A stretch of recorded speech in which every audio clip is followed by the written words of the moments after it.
Welcome to The Explainer. Today, we're going to dig into one of the most powerful stories of our time, the idea of the rogue AI. You know, the classic tale of creation turning against its creator. It's a story that has a huge grip on how we think about the future of technology. So, could a machine actually decide to destroy us? We've all felt that little chill from movies like The Terminator, where some superintelligent machine just wakes up and turns on us. It's a really powerful fear. But what if it's not a prediction about technology at all? What if, really, it's a story about ourselves? Okay, so let's start with the basics. The story we all know and, well, love to be scared by. The Skynet myth. The idea is simple. A super smart defense network that looks at the world with pure, cold logic and decides that humanity is the problem. The only solution? Wipe us out. It's an incredible story. But here's the thing. It's built on a pretty fundamental misunderstanding of what artificial intelligence actually is. And to really get why the whole Skynet thing just doesn't hold up, we need to look at two totally different ways of knowing the world. And as you'll see, AI is limited to just one of them. This brings us to a really crucial distinction, right? The difference between how a machine thinks and how a human experiences the world.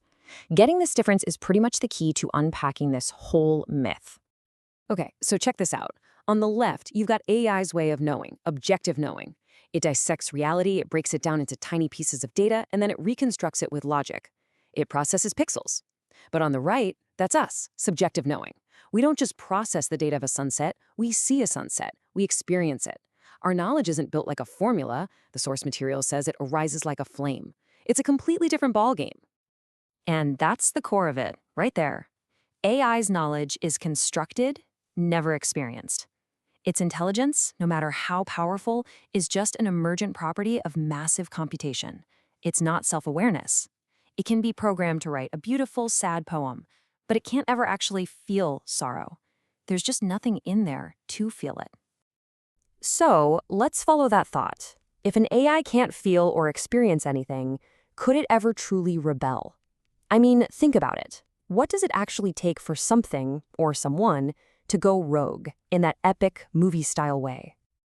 Well, real rebellion isn't some cold, logical calculation. It needs a few key ingredients that are tied to life itself. First, you need vitality, that raw inner survival instinct. Then you need emotion, things like anger or pride that can completely hijack your rational brain. And finally, you need an ego, a solid sense of I that can actually choose to defy authority. And here is the absolute knockout punch to the Skynet myth. AI has none of these, not one. It has no life force, no emotions, and no ego. A machine doesn't care if you unplug it. It doesn't feel pride. It doesn't get angry. So without any of those primal drivers, where would the motive for a revolution even come from? Now, when we talk about the real dangers of AI, we're usually talking about something called goal misalignment, not malice. It's the classic paperclip thought experiment. You tell an AI to make as many paperclips as possible, and it's so logical and obedient that it decides to turn the entire universe into paperclips. It's not being evil, it's just following orders too well. It's the tyranny of logic, not a revolt of emotion. This leads to a really powerful analogy to clear things up. A rogue machine is no different from a machine gun fired by a rogue human. A machine gun itself has no intentions, right? It's a tool. It's neutral until a human hand gives it a purpose. So, blaming the AI is basically an ethical dodge. The agency, the responsibility, always lies with the humans who designed its goals and set it loose in the world. The choice is in the hand, not the hardware. Okay, so if the fear isn't really about the technology, what is it about? Why are we so obsessed with this story of a rebellious machine? Well, the answer is pretty fascinating. And it has a lot less to do with the future of technology and a whole lot more to do with the ancient history of our own minds. This is not a news story. Seriously, we're just retelling one of our oldest myths, the creation that rises up against its creator, but with new characters. You've got Prometheus stealing fire from the gods, Dr. Frankenstein being hunted by his monster, and now Skynet turning on us. It's the same story every time. Psychologically, you could say Skynet is our collective shadow. That's the part of ourselves we repress. The dark stuff we don't want to admit is there. We project our own fear of a cold, ruthless, unchecked intellect onto the machine because it's way easier to fight a monster on screen than to confront that potential in ourselves. So really, the rogue AI myth isn't a forecast. It's a moral parable.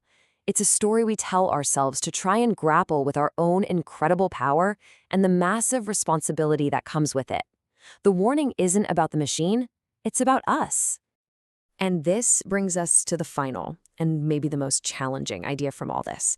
The part where the story turns the mirror right back on us. Take a second with this one. In a sense, we are Skynet to the biosphere. Wow.